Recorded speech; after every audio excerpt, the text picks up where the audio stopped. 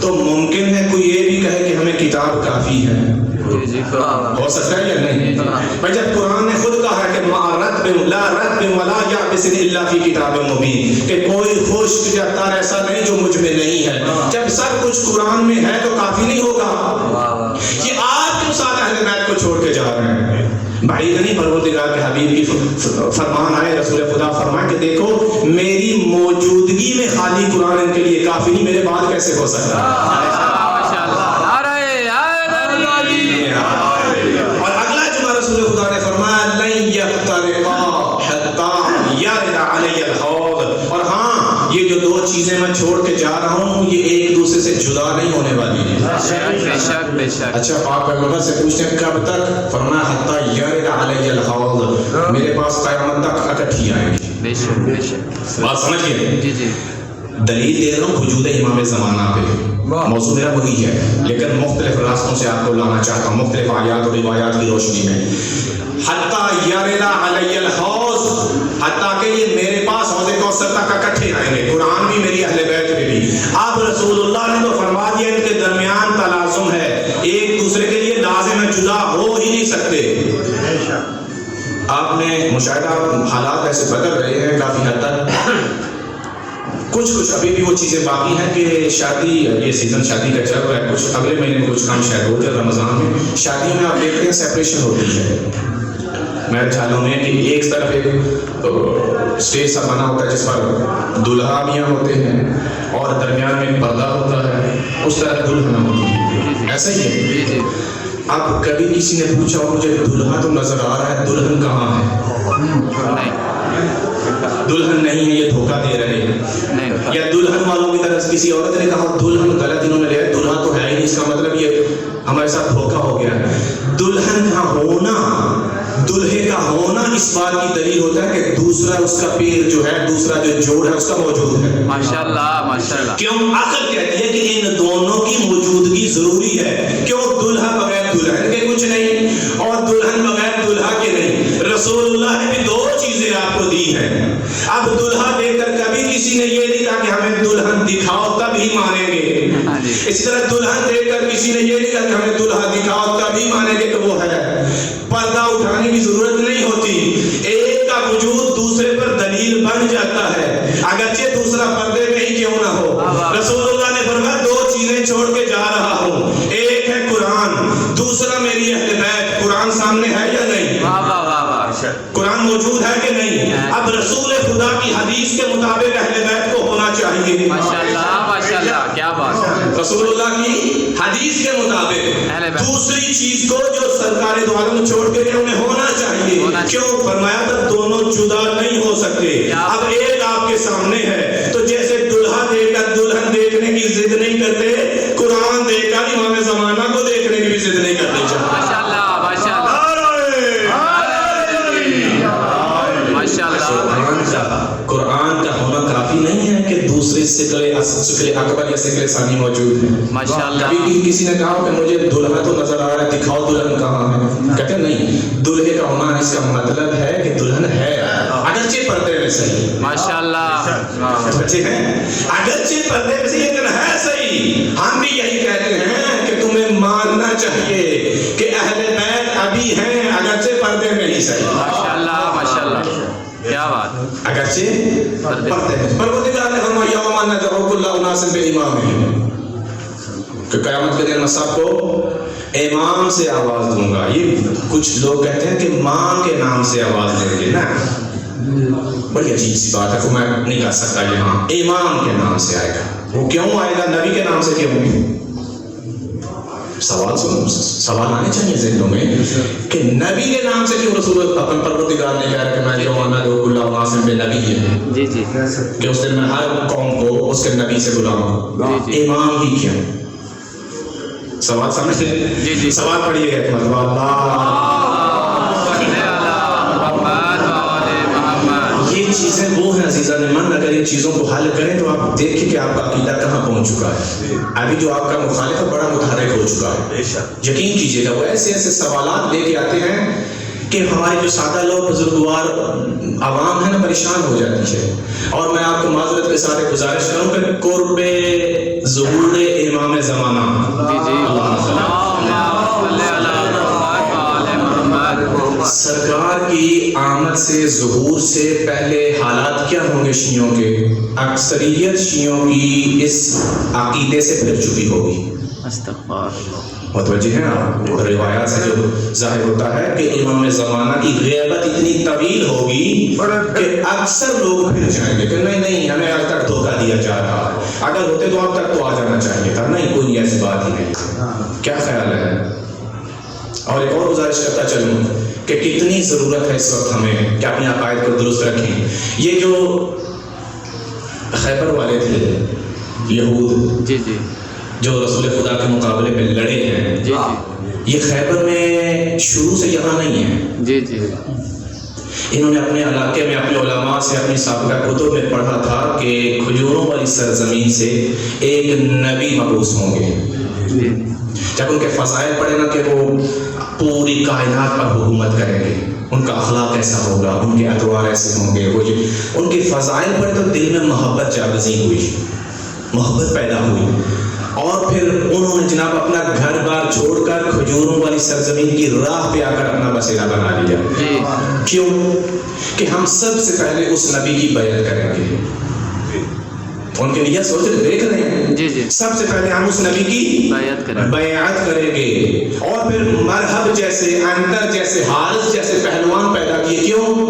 چونکہ اس نبی نے جب دنیا پر حکومت کرنا ہے تو لڑائی جھگڑا تو ہوگا, لہذا پہلوان بھی ہم ان کو حاضر کریں گے کہ یہ لیجیے پہلوان کا مقابلہ کریں. دنیا پر چونکہ چھانا ہے سب نے ہم نے, تو پہلوان بھی دیں گے, مال بھی دیں گے, خود بھی حاضر ہوں گے. محبت میں آئے ہیں, عقیدت میں آ کر بیٹھے ہوئے ہیں، لیکن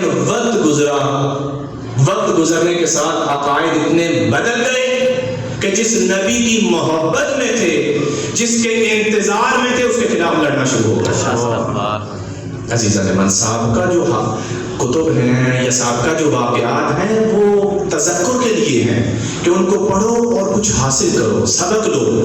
تھوڑا سا عرصہ گزرا تھا کہ عقائد اتنے بدل گئے کہ جس نبی کے لیے آئے تھے اس کے مقابلے پہ آ گئے، یعنی انہوں نے عقائد اتنے خود ساختہ بنا لیے تھے کہ وہ نبی نے آ کر کہا میں ہوں وہ نبی۔ اپنی کتابیں قرآن مجید میں اپنی کتابیں تو پڑھو، اپنے علماء سے تو پوچھو میں ہوں وہ، یہ خصوصیت میری ہے تمہاری کتاب میں، کہا نہیں تم وہ نہیں۔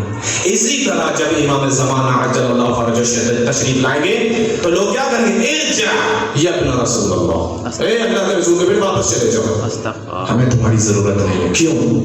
عقائد اس قدر بدل چکے ہوں گے، عقائد اس حد تک تبدیل ہو چکے ہوں گے کہ امام زمانہ سامنے تشریف لے آئے ہیں لیکن لوگ ان کی آواز پہ لبیک نہیں کہہ پائیں گے۔ اس لیے میں گزارش کرتا ہوں اس قسم کے سوالات کے پیچھے جانا چاہیے کہ اس وقت ہمارے وقت کے امام ظاہر ان کی ولادت کے سلسلے میں ہم حاضر ہوئے ہیں، کم از کم ہمیں ان کی سیرت کا کچھ تھوڑا بہت مطالعہ کرنا چاہیے۔ ہمارے نزدیک تو وہ پیدا ہو چکے ہیں نا، جن کے نزدیک پیدا نہیں ہوئے وہ بے شک نہ کریں۔ اب جب ہم مانتے ہیں پیدا ہو چکے ہیں تو ہمیں یہ تو دیکھنا ہے کہ جب سے وہ پیدا ہوئے اب تک انہوں نے ہم سے کوئی بات کی ہے یا نہیں۔ ماشاءاللہ سوچنا چاہیے یا نہیں کہ ہمیں کیا فرما رہے ہیں؟ غیبت میں بیٹھ کے پردے میں صرف رو رہے ہیں یا ہمیں بار بار ہمیں کچھ فرما بھی رہے ہیں کہ ہمارے شیعوں یہ کرنا، ہمارے شیعوں یہ نہ کرنا، مجھے ماننے والوں یہ کرنا، میرے ماننے والوں یہ نہ کرنا؟ کیا ہم سے گفتگو بھی فرما رہے ہیں یا نہیں؟ کبھی سوچا ہے؟ سوچنا چاہیے، چونکہ اسی امام کی ولادت کے سلسلے میں ہم سب یہاں حاضر ہوئے ہیں تو کم از کم ان کی سیرت کو تھوڑا بہت ضرور پڑھیں تاکہ ہمیں پتہ چلے کہ ہمارا وقت کا امام ہم سے کیا چاہتا ہے یا وہ ہمارے وقت کا امام اپنی کس قسم کی صفات چاہتا ہے۔ ہم سب کی دعا مالک ہمیں ان کی صفات میں شامل فرما، ہمیں ان کے قدموں میں شہادت نصیب فرما، خدا نہ خواستہ ہمارے عقائد اس طرح نہ بدل جائیں۔ یہ اس لیے ضروری ہے ہم ان کو پڑھیں۔ قرآن مجید میں پروردگار فرماتا ہے یوم ندعو کل اناس بامام، قیامت کے دن ہر آدمی کو اس کے امام سے آواز دوں گا۔ نبی سے کیوں نہیں؟ اس لیے یقیناً ممکن ہے یہ بھی احتمال ہو کہ نبی سے اس لیے نہیں کہ نبوت کا دروازہ میں نے کب بند کر دیا،